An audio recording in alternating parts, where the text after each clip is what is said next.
Okay, good afternoon, everyone. For those joining us for today's session, we are just going to wait a few moments for people to, those that have registered to come in to the session, and we'll be starting shortly. Hi to everyone watching the recording.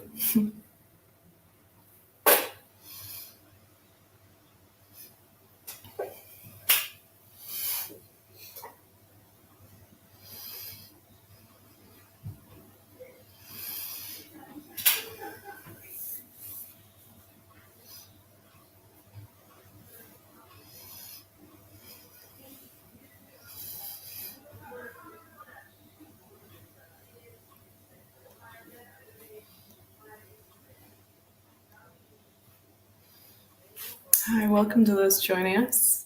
We're just going to wait a few more moments to see who, for other people to come on in. Thank you for joining us.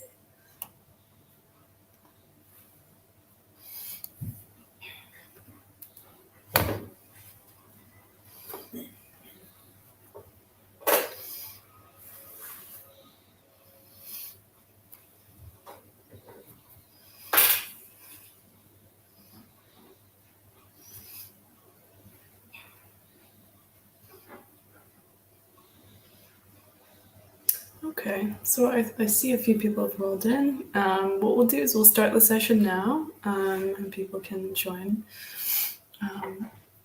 at a later point. So what I'm going to do now, so hi and welcome to those joining us. Today is the latest in our speaking series at SEN Talk called SEN Explained.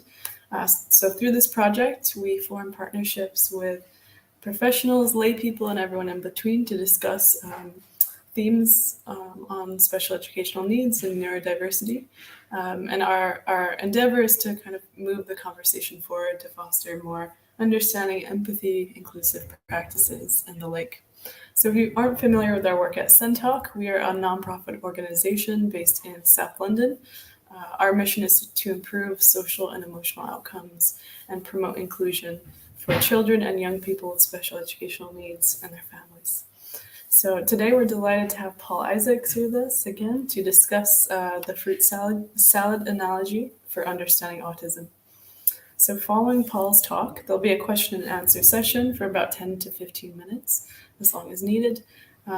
So please feel free to ask questions at any point during the webinar by typing in the chat box to the right of your screen.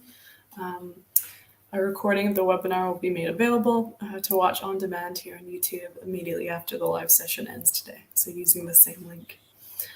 So now I'd like to introduce Paul Isaacs. He is an autism training consultant, speaker, and author.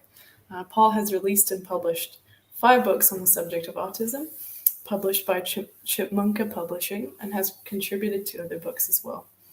Having overcome many challenges to achieve the success he now enjoys, Paul's message is that autism is a complex mix of ability and disability. He firmly believes that every autistic person should have the opportunity to reach their potential and be regarded as a valued member of society.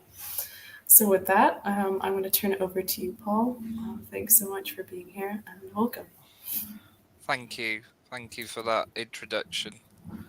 So before I get into the main part of the talk, I'm going to give you a brief introduction developmentally about myself.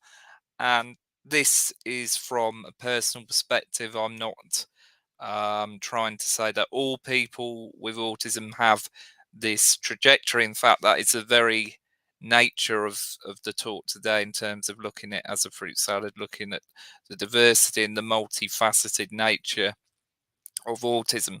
So I was born premature. So I was born in 1986, a month premature. Prematurity has an impact on development, nervous system, and brain. My mum had what is called a placental abruption, which is cerebral hypoxia, or can cause cerebral hypoxia. So the breaking of the placental wall can cause oxygen deprivation. And in my case, this hit the left hemisphere, which is to do with language processing. There are genetic factors. Blind to the right side of my body, so hemiplegia, a form of cerebral palsy, and developmental milestones. So speech, language delay, and also motor coordination was noted. And I didn't gain functional speech until around 7 or 8 years old. And to give further context on that, I wasn't diagnosed until I was 24 at age 24 in 2010.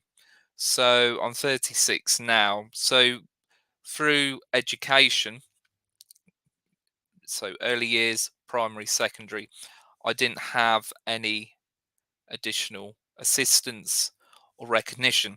So here's a picture of me at around January 1987. I was a sleepy baby. Hi, Paul. I think just make sure you're clicking through the slides. It looks like we're still on the title screen. So you can, do you see what I mean? Well, I'm clicking through my end if they're not. Okay, so I think we just have a glitch. So what I'll do is I'll remove your screen share, and if you could, I'll remove it. If you could try sharing your screen again. Sorry about that. Okie doke. So stop sharing. I think we just got a frozen screen. Okie doke. Stop share and then share again. Yeah, we'll just try it out.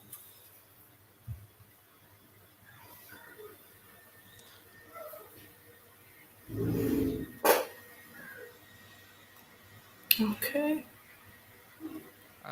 Right. So from current. There it goes. Yep, all good. Thank you very much. Sorry about that. No problem. So observationally, my mother noted I was a sleepy and somewhat passive baby.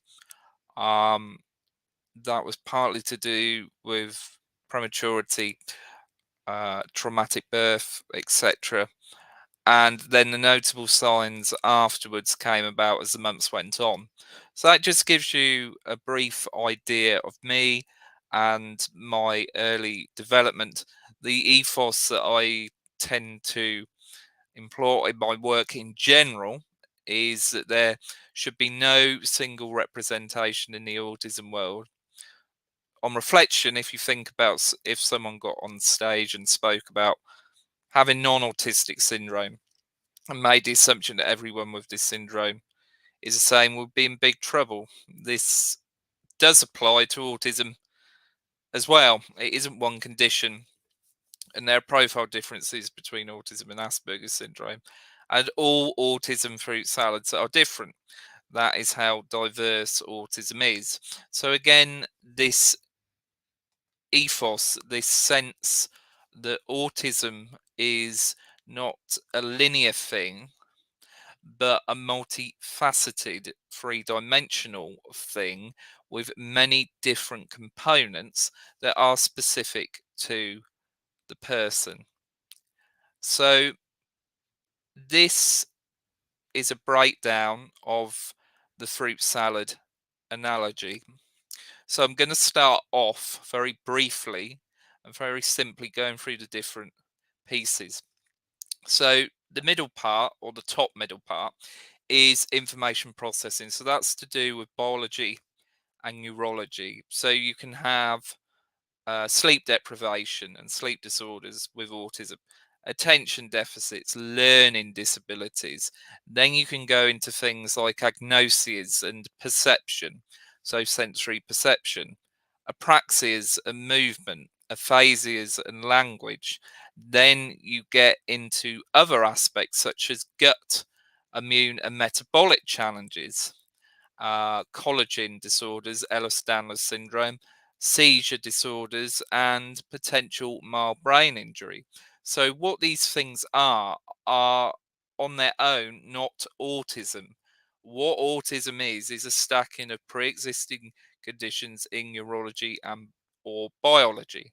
So there's actually nothing unique to autism on a granular level. It's all relatable within neurology and biology. What does make it unique is how the person presents themselves. And even though you understand the different pieces or get to understand the different pieces, never deny them their personhood.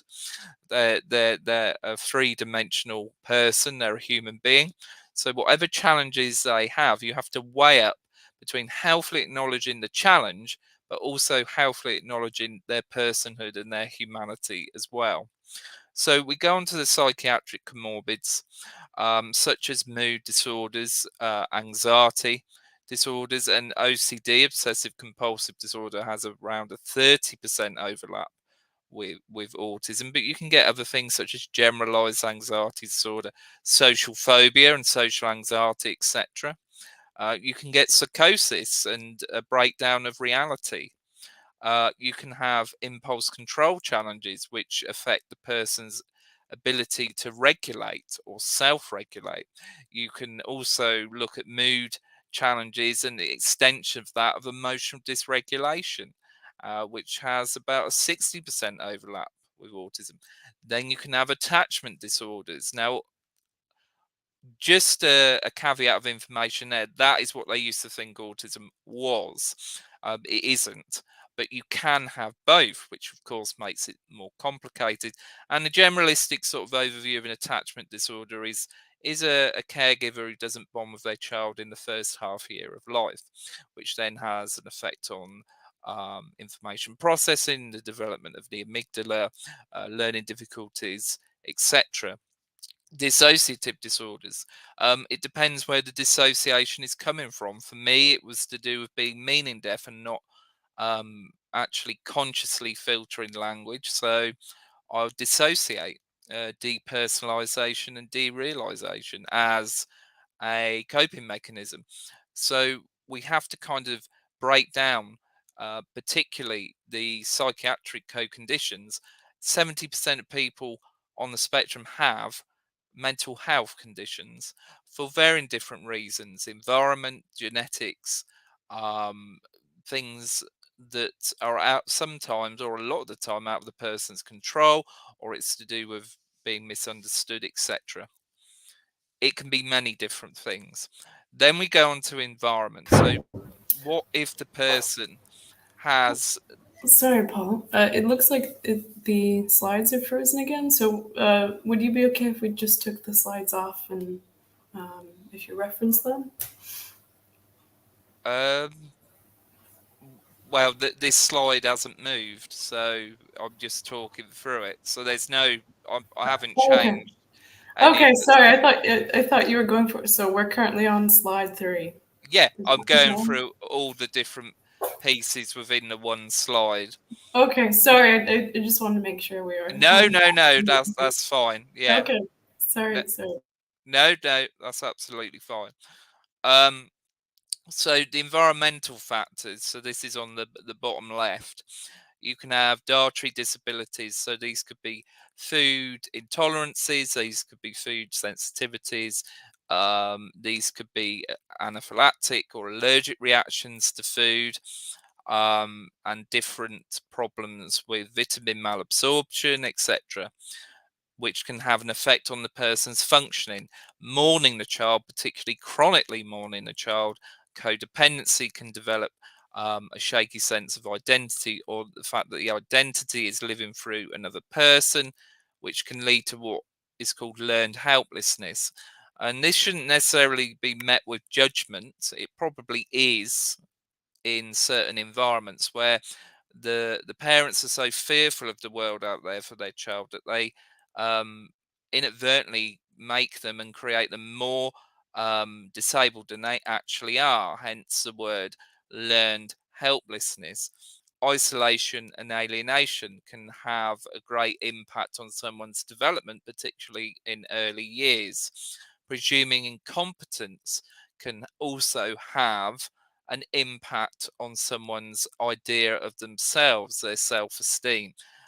Cat people versus dog people. So you get people who may be naturally cat, who are standoffish, seemingly aloof, and have a more indirectly confrontational uh, way of navigating the world. So this could be exposure anxiety, it could be PDA, it could be oppositional defiance, it could be reactive attachment disorder.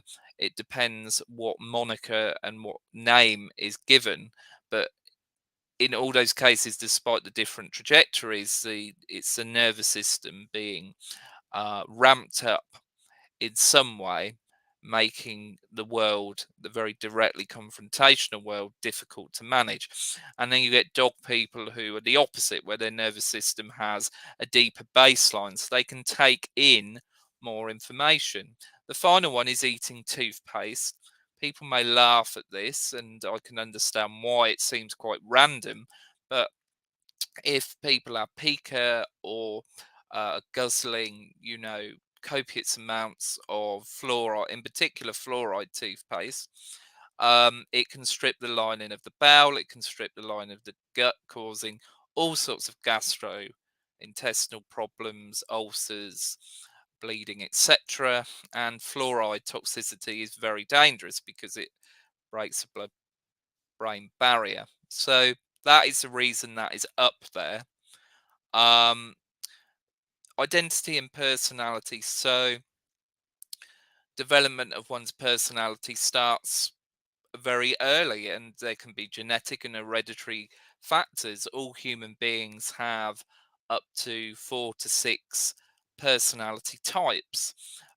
This has not an impact, but just a natural sort of fluidity of how some one develops as a human being. For example, the 2 personality types that I can pluck out from my own fruit salad is idiosyncratic, a person who dances to the beat of their own drum. They're self-driven. They do not necessarily conform to the culture that is around them.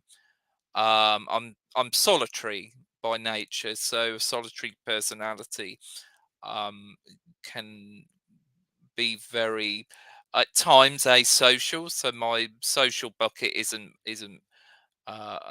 very deep. I don't need a lot of socializing to feel a part of things complete, etc. And also I am very comfortable in my own self company, and with praise and criticism I try to look at things objectively. I try not to be swayed as such. So that just gives you an idea of personality and personality traits. Um, you can have adjustments, so you can have natural clashes of personality, and you can have disordered extremes. And these disordered extremes can have an impact on someone's development, someone's worldview, and varying levels of functioning within one person. And then we go on to learning styles and styles of learning in a broader sense. So you have solitary and social, but then you have to think about, is it visual? Is it logical? Is it verbal? Is it physical? Is it all? What different ways of learning do you actually infiltrate the information and actually soak it in best? For me, on a personal level, it's tactile kinesthetic, so it's physical and um actually movement as well, I suppose, to some degree, but tactile kinesthetic is mine. So this took me a very long time to understand, around 5 years. So the best advice I can give to the audience, if you're going to start looking at one's autism fruit salad, start on yourself, because it's easier to look within yourself and what is interrelatable and actually personal. So it has a greater impact on you to find those things out. That's just some advice that I actually give during my presentations. So we have to look at autism maybe not so much as a singular thing, but as in plurality, multifaceted. So you have sensory perception, which is all to do with the awareness of a sense. You have integration, sensory integration. So people who are more prone to sensory hypersensitivities, mental health conditions, identity, environment. Then you have health systems and physical and genetic conditions. You have seizures and you have motor planning and the greater overview of information processing. So it's all about degrees and presentation. So when we look at sensory integration and sensory perceptual, they're not actually the same thing, but they do overlap and sometimes they get confused with one another. So the way in which I explain sensory integration is the volume of a sense, whether it's hyper or hypo. So it's the volume of a sense and whether that is or isn't having an impact or enough impact on the person's sensory reality. Now, perception, sensory perception, is different. Perception is the awareness of a sense. So people can be object blind, where they see things in pieces, or they can be meaning blind, where they have to use other sensory modulations to actually understand the world around them. They could be face blind and they do not bond with faces. So that, again, they use other pieces of information to actually understand who that person is. They may have body agnoses where they don't internally or externally feel their body as a whole. They may have pain agnoses where they don't have an internal threshold. So they may be causing problems with self harming and hurting themselves, or they may have problems with understanding temperature of water, of food, of drink, and understanding where their body is. So that just gives you a brief overview of the very significant differences between those two things. So with sensory integration, you've got overload and you've got hypo underneath. So hyper overload means that the sensory system, for whatever reason, is not regulating very well around this sensory information, whatever it is. And the other side of the scale is the stimulation aspect, because one is hypo, they're under stimulated. And if someone has this nervous system regulation challenge, it may cause physical and or psychological challenges as a result of that. So you could get someone who withdraws or becomes emotionally dysregulated or becomes confused or has brain fog, for example. Or it may be dangerous in the sense of what they're under stimulated by because they're not getting the feedback. It could actually put them in potential danger. So we have to look at the bigger picture of what this actually means for people on an individualistic level. So integration can be from varying different senses. So it could be an aversion to touch, to actually being physically touched. The type of touch could vary from person to person.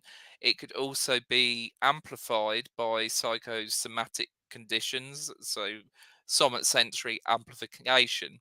So what that means is if the person doesn't quite know how they're feeling about something, or they don't have words for their emotions, this is called alexithymia. This can amplify even pre-existing sensory modulation.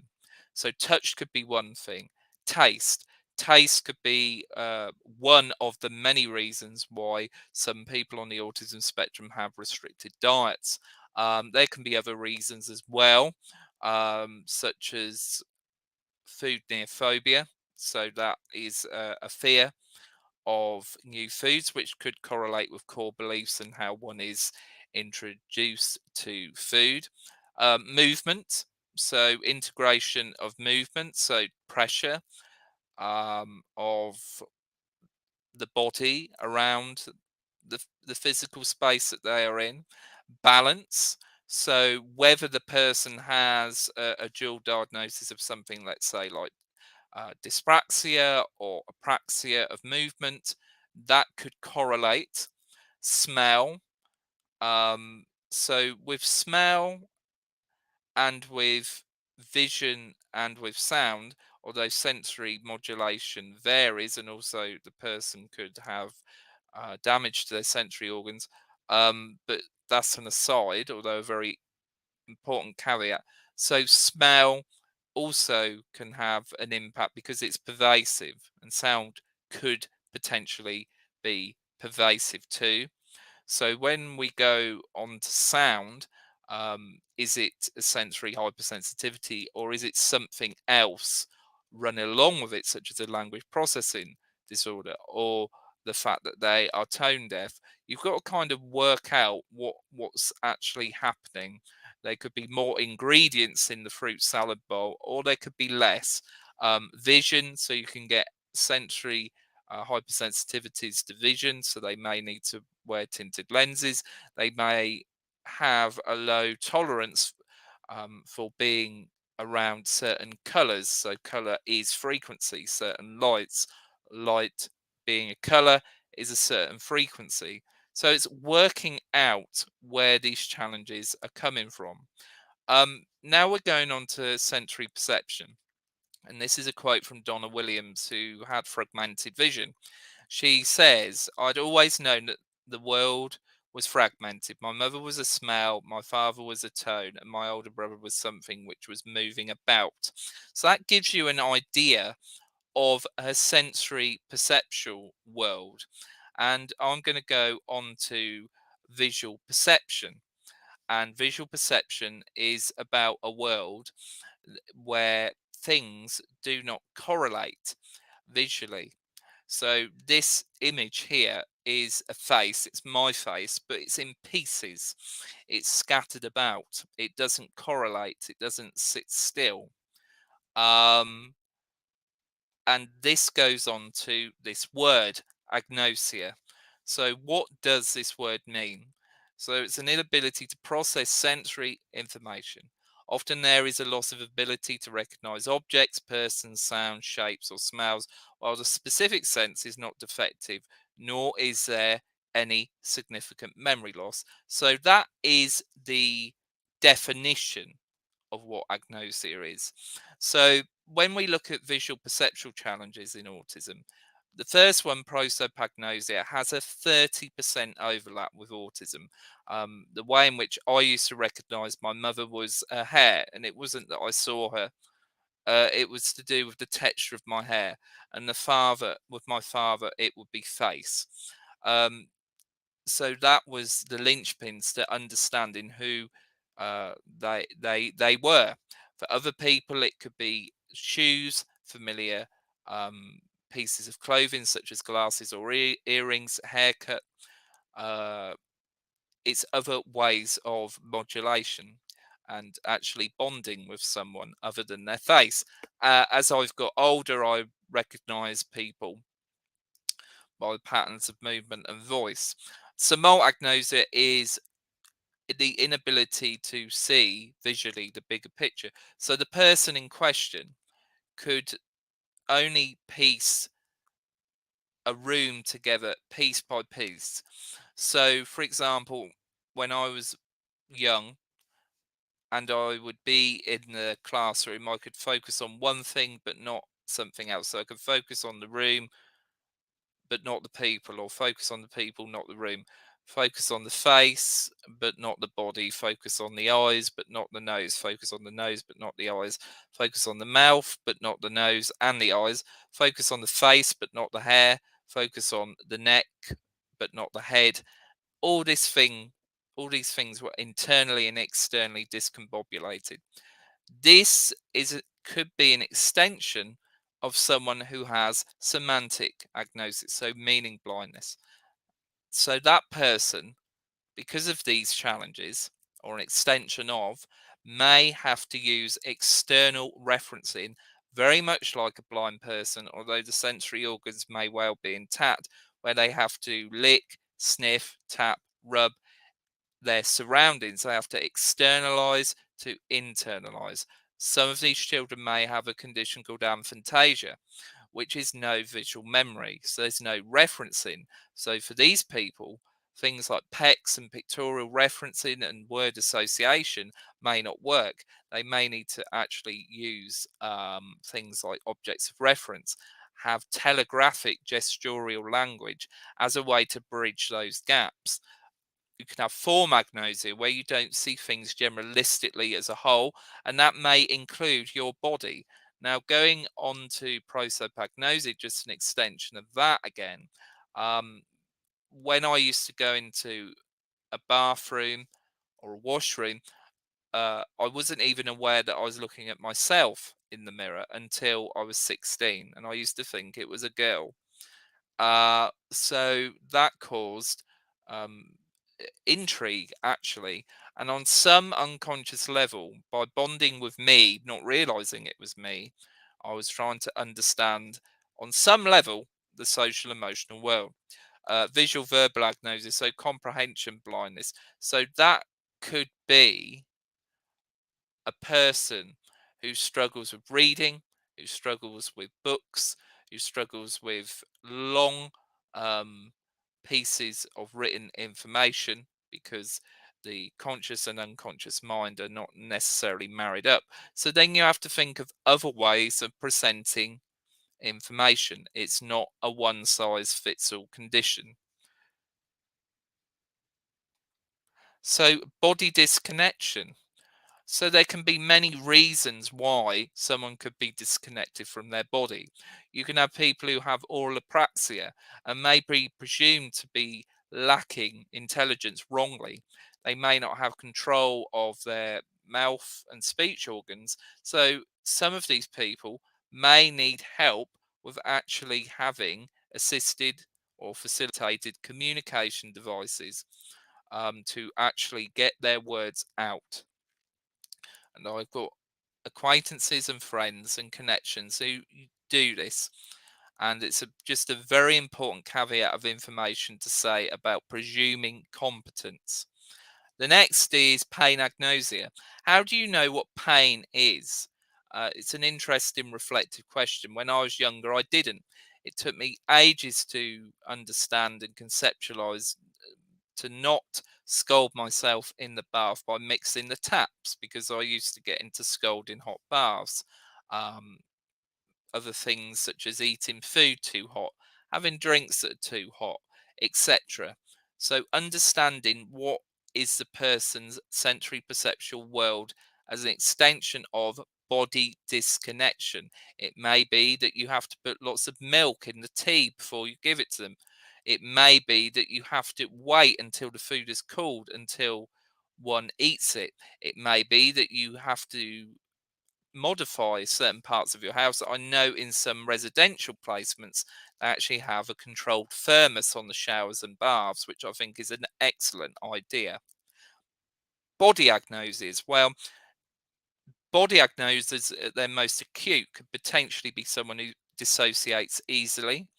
So that could be someone, once they've taken all their clothes off, they're like a ghost. It's something Donna Williams referenced when she was younger. When all her clothes would come off, it'd just be like she's floating, because nothing interconnected with anything.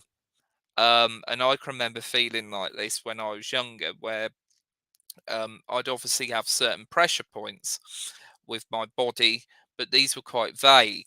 Uh, when I put my clothes on, that is.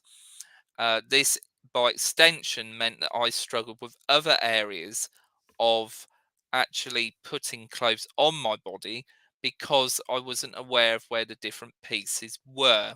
So this meant that I had challenges around putting my clothes on, my trousers, my shirts, etc.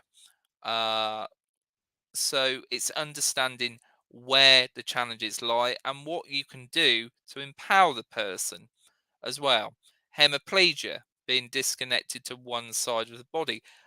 One of the things that actually helps with hemiplegia is something called brain gym, and this is a very non-technical exercise in stimulating neurons and hemisphere um, chat. So what I mean by that is that the two hemispheres are talking to one another. And when I was younger, it was really good. It was quite clear that I had problems with coordination because of this. So what helped was, sounds really simple, but living in a village, walking in fields, going swimming, cycling, things like that. Mirror agnosia is quite a conundrum because what would happen there was what I said in the previous slide. Imagine if there's distortions, visual perceptual distortions in body and um, how one perceives oneself, and what is foreground and what is background and what is front and what is behind. So when I used to look in the mirror, and at one point I didn't realize it was me, I used to think what was behind the person was in front of me. Of course, that wasn't true. What seemed to be reflected in front of me partly was true, but the background I couldn't correlate was the background. I thought it was something I could reach in and touch.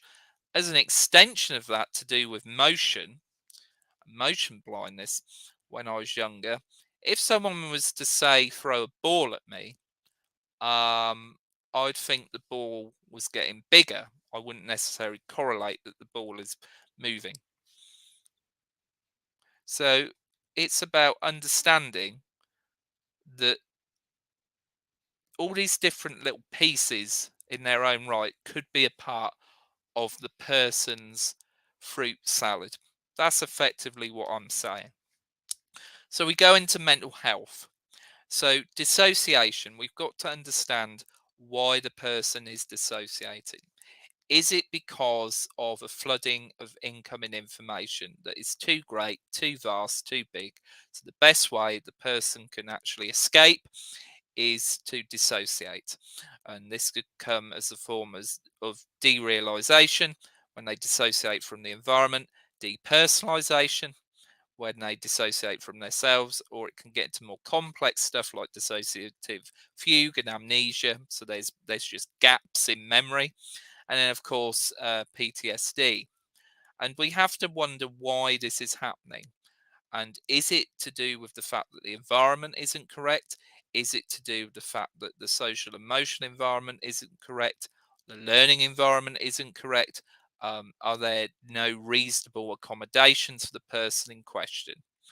Is it to do with the fact that they have a more susceptibility to dissociate because of certain personality types? We've got to look at the whole thing.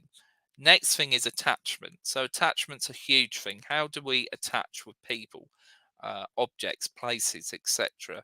And that develops over time. Uh, so people can start attaching and regulating emotions to things, or they can start attaching and emotioning. I've made that word up just on the hop, although it kind of makes sense. Putting emotions onto other things. So it could be movies, it could be music, it could be anything. But when it goes into disordered extreme, we have to look at why that happens and how that happens. And sometimes it's no one's fault. And when it does happen and how it presents itself through childhood and adulthood, it's about understanding those linchpins. So in effect, what I'm saying from a psychosocial perspective, this affects all human beings. So from 0 to 7, you build up your understanding of the world, all human beings, through your caregivers, your guardians, your environment, your significant adults. And what is done between 0 and 7 is crucial. It gives you an idea of what the world is through the lens of another.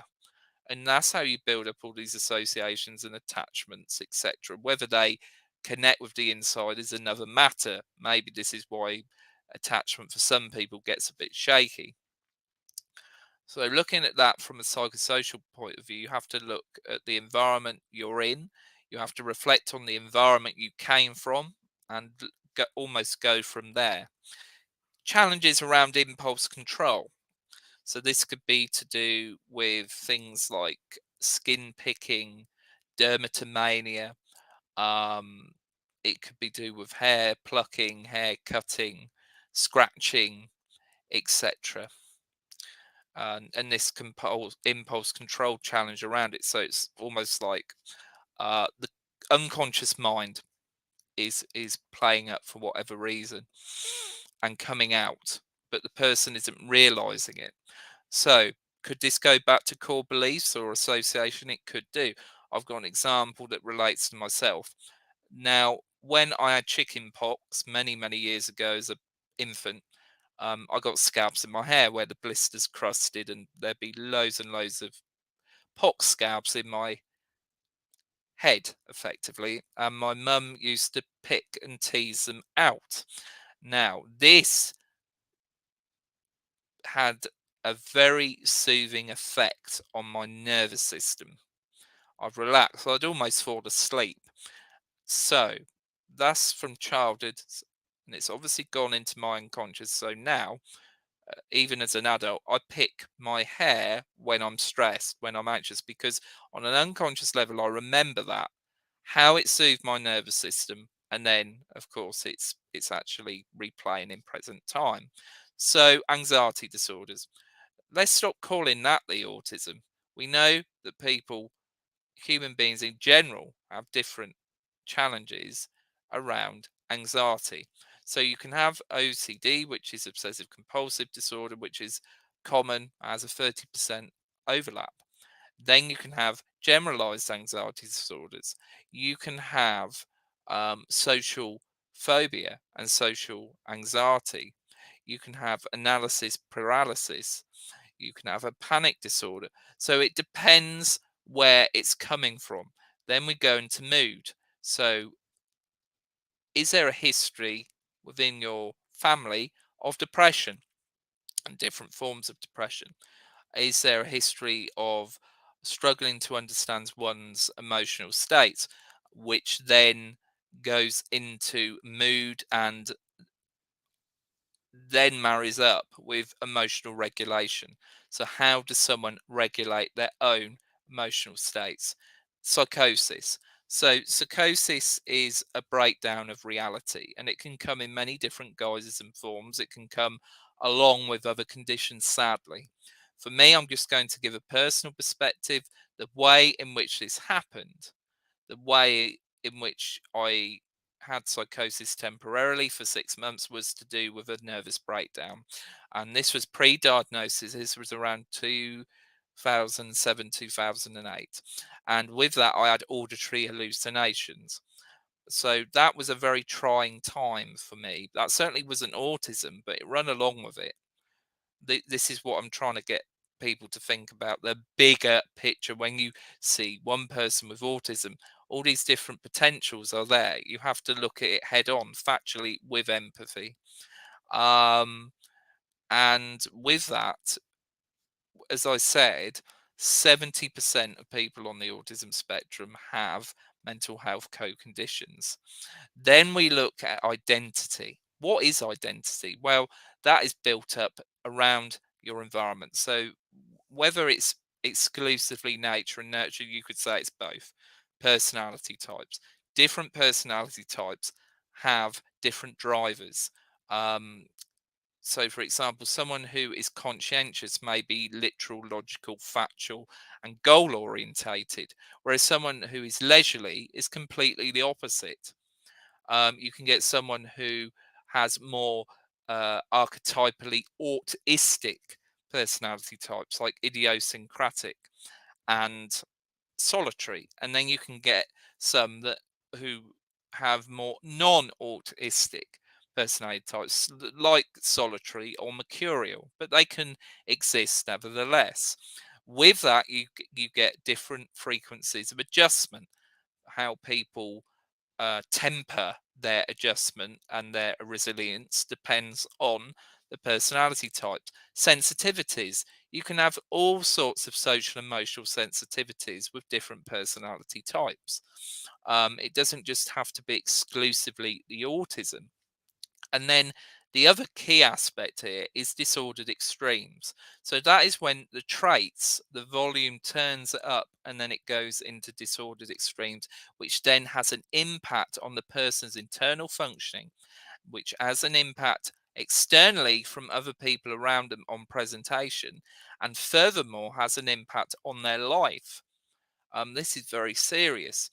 I recommend, if people are interested in this, to look on a site called P-Types. So it's www.ptypes.com. Remember, all human beings have 4 to 6 personality types. Does this have an effect on identity? Absolutely. Even if you don't consciously think it does, on that level, it will be. Whatever you put towards who you are is highly individualistic, but it's crucial to know that people are tempered in a very multifaceted way. And I apologize for this circle that doesn't have any information, but environmental aspects are very much the linchpin of all human beings. Your environment has such a great impact on you as a human being, how you feel, etc.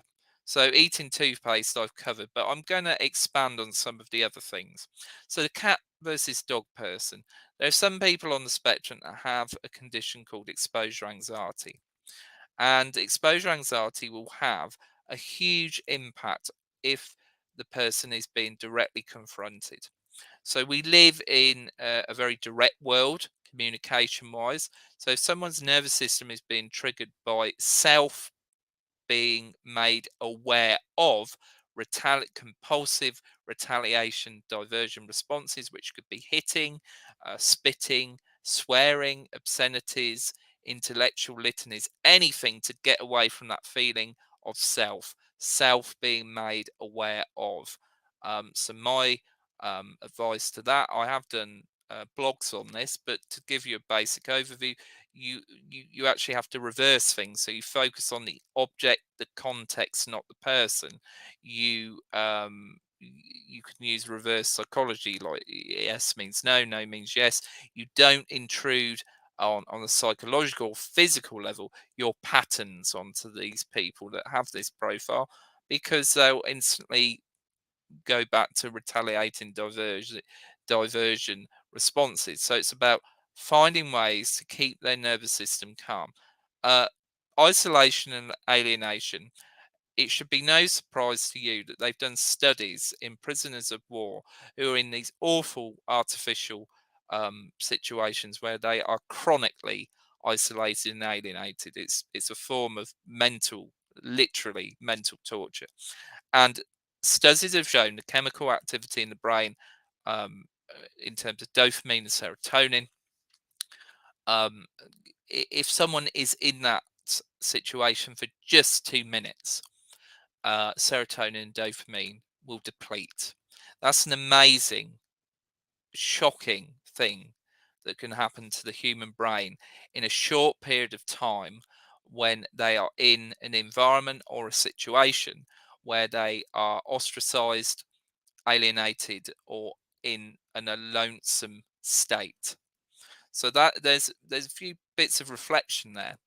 The other thing about diet and nutrition, I just want to add, if someone has something like leaky gut and vitamin malabsorption, so that means imagine that you your vitamin um, your vitamin kind of threshold. Let's imagine a bottle of water, right? And the leaky gut means that there are holes at the bottom of the bottle, so you're trying to fill it up, but all the nutrients is coming out. Just on a point of reflection, if someone does have a vitamin deficiency on its own, what's that going to cause? Well, the symptoms it may cause are things like brain fog, fatigue, sleep, needing excess sleep, feeling tired. There may well be physical symptoms as well. I know for different vitamins, hair loss, brittle nails, etc. It's about understanding what the different aspects, what the different pieces are having on the person, finding out what they are, and then empowering the person by knowing what the system is, so you can actually focus on the strengths. You almost have to weigh it up between the balance between strengths and challenges. And if we look at the system of sensing and the way in which that actually works, we all come from that. All human beings come from the system of sensing. And it's before the nervous system actually becomes consciously aware, starts to build up interpretation and cladding, etc. So you can imagine focusing on an object, any object in the room, and young children do this, and babies, and you focus on it so much that you begin to merge. It creates mergence, so the object and self become one. So the transition between sensing and meaning could be very difficult, and letting go of this experience as it's happening may be difficult. So to give some tangible example to that, I'm 36, and if I go into a supermarket, I have to keep the interpretive thread of why I'm there. And the reason why I have to keep that interpretive thread, it's a personal experience of this, is because if I don't, if I let go of that, I start transitioning into the system of sensing. So there's things that I like in that store, but not necessarily in an interpretive sense. So it could be it could be a strip of color, it could be crinkling crisps, it could be sweet wrappers, it could be someone's hair, someone's coat, someone's handbag.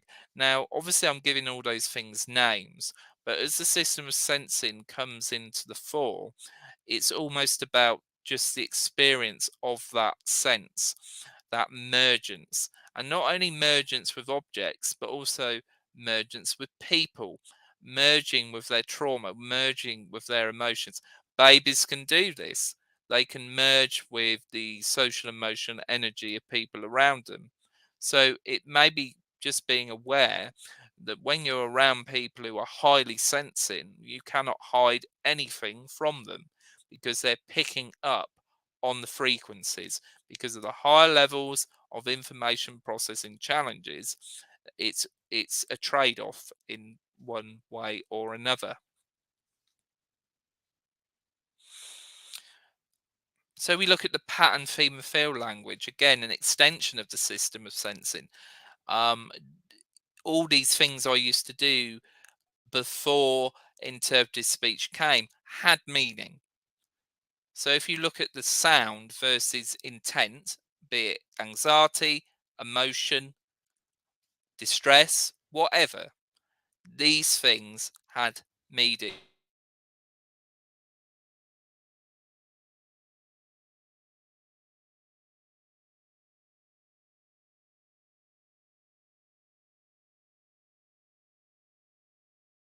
That it may have looked like something that was impulsive or random, but actually all these things, in my pre-verbal world, my sensing world, my world before language in the interpretive sense, actually made sense, or made parallels of sense, because each sound, each action had a deep, actually a deep understanding of things, but not on a conscious level. So that's something I just want you, the audience, to actually pick up on and think about in that way.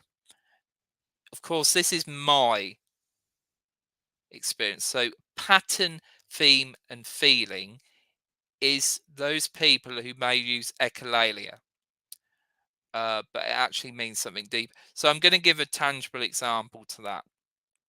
It could be this, but it also could be other things as well, because it's multifaceted. So there was a gentleman who, when he was anxious, he used to say, Richmond Hill, it's big. Now, Richmond Hill, it's big. That was from an old 80s advert, advertising a warehouse in Bournemouth.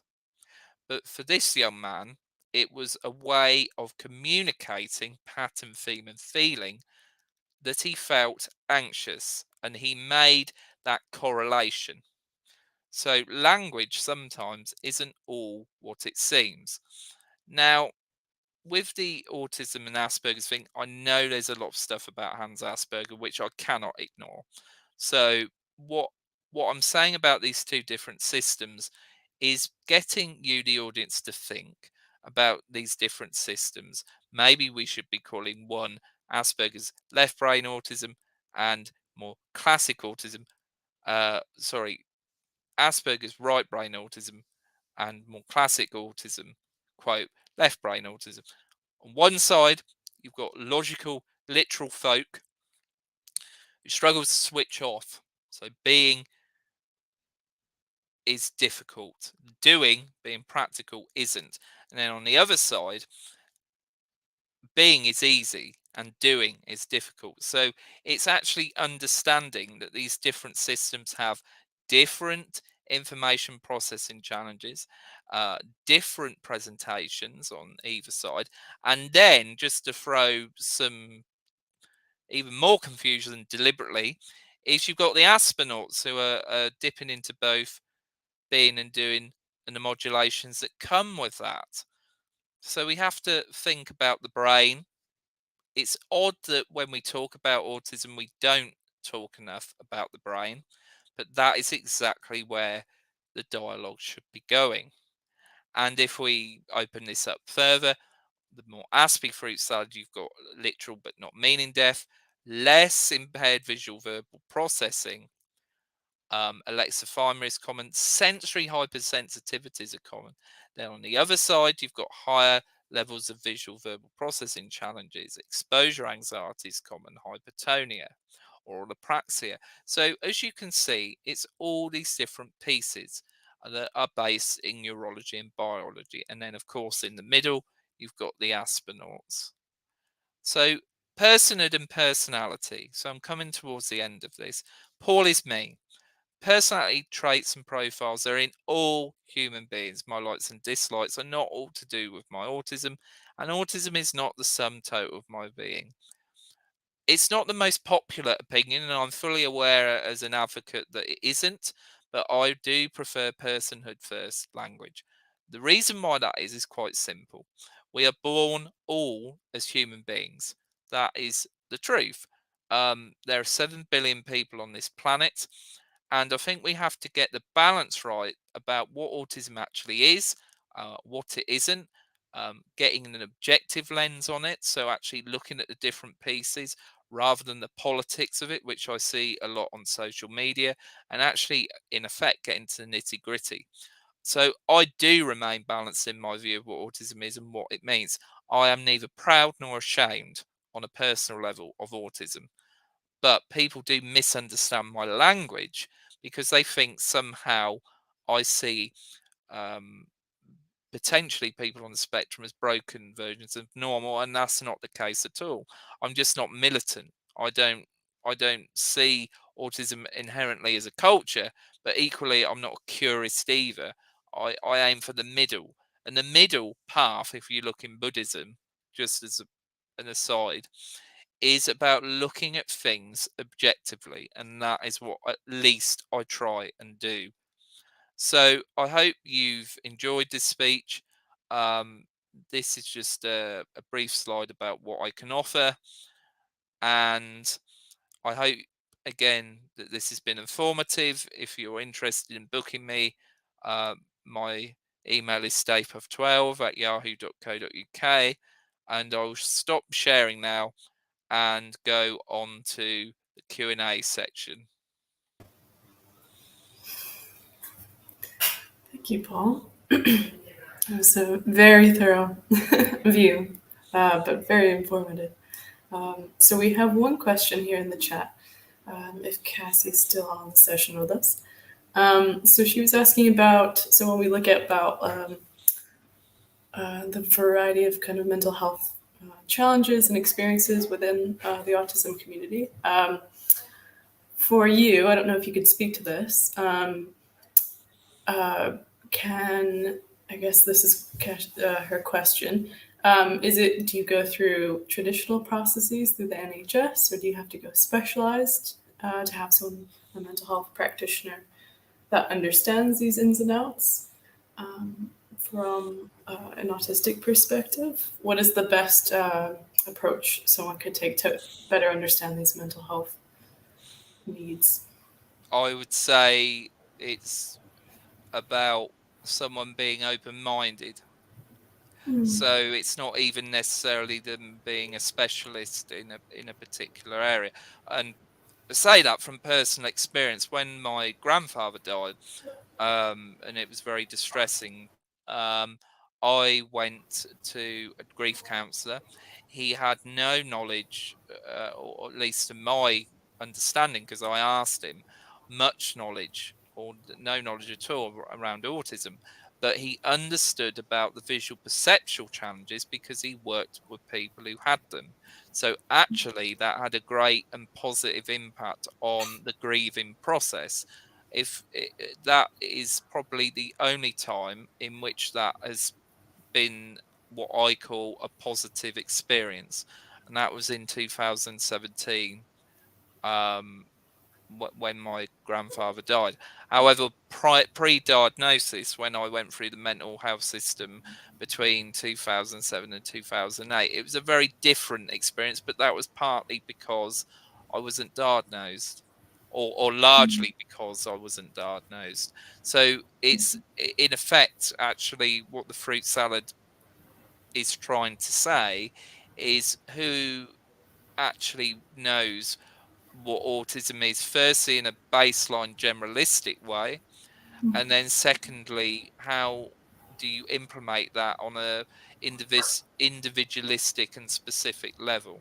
Now, expanding on the point about mental health, some of these mental health conditions get misunderstood as the autism, or sometimes even the other way round, where you get misdiagnosis of personality disorders, etc. Well, that has to be looked into in all. That needs to be looked into far, far deeper, because for me, this is personal again, the diagnosis of personality disorders was completely accurate. I was really, really poorly. But for someone getting misdiagnosed with a personality disorder, that's equal distress, because obviously that is on one's records, isn't it? So then if someone reads that, such as a GP, or they get handed over to another team, it's about unpicking what those potential things are and what they mean. And each practitioner, each specialist, each psychologist, psychiatrist is going to have a different lens of what they read. If I gave someone my report from over 10 years ago to 50 specialists, they would all have a different idea of what was wrong with me. I'm using that term loosely, and what they would have done. So I think we need to continue to educate on these different aspects of autism. And in terms of mental health, it's about the willingness and the open-mindedness, in just from my own personal experience, of the practitioners.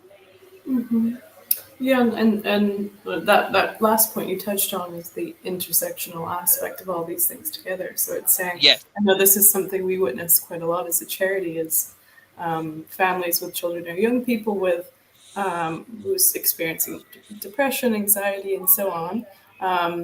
They will get turned away from child and adolescent mental health services because this is presumed to happen as a result of autism. But I think the issue is that they don't get looked at together. So looking at how mental health may emerge, compounding with those experiences, like you said, the many layers of the autistic experience, and I think that's Yeah. in some areas of the country. I think we have this bureaucratic issue where Yes. so we'll get referred and they won't get actually to see a mental health practitioner. So I've it's heard. yeah. So it's I know some parents, some families do real struggle there, and it's an ongoing, I guess, point of advocacy, right? Is to say that um, these things can all exist together. Yes. Let me just take a look. Yes, so we have a parent here. Professionally, some parents may struggle to understand what is being presented by their child and where help can be sought. And I think that's a good point there is Yes. you have the signs present, you don't necessarily maybe know what the underlying experience is for the child or maybe the root cause. And that's a tricky thing, right? And I think that does require Yes. specialist insight, doesn't it? It does, and it's about understand. It's again about understand. It's about actually bringing different people together. Mm-hmm. There should be no sense of hierarchy or betterment. It should be as maybe it's blue sky thinking, but it nevertheless has to be said, a more egalitarian approach. So you're actually bringing people in who may have a similar ethos. You know, they want to help, they don't want to hinder, or they don't necessarily want to control or just set their agenda. It's about, that's why I said in the presentation, it's about being objective. If I was the wrong person, i.e., from a professional perspective, if I was the wrong person, I'd put my hands up and say, that's not my expertise, and I don't think it would be appropriate for me to work with someone, for example. Mm-hmm. And maybe sometimes it's worth doing that because then it opens up the avenues for the person or peoples to actually be with appropriate practitioners who are going to give, I suppose it's this dualism, insight for the parents, but Mm-hmm. also empower the child as well. Mm-hmm. Mm-hmm. And I know that's something that came out of the Children and Families Act of 2014, their attempt to bridge agencies and professionals together across different specialties. And I think we're still seeing that um, fine tune that process because I know it can be disjointed for a lot of families is navigating, okay, I got an assessment here, but it's not being informed. You know, the school's not really taking that on or so it's making these things kind of work together, which can be a challenging thing, but I think it is possible, like you said, with an open-minded practitioner, one that is willing to advocate perhaps on behalf of the young person, um, Yes.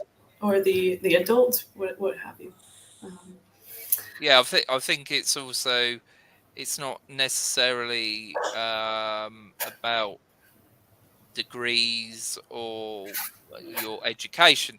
That's not to say that I'm snubbing education or the fact that people go through an educational process. That's not what I'm saying at all. It's about, nevertheless, a person themselves, isn't it? And what they're willing to do, what their internal reasonings are for being in the profession. Although that sounds quite complicated, it's nevertheless true. It's all about intent, isn't it? Intent, intent, intent. What is your intent? What are your reasonings? Why are you here? And it's looking at things from that perspective.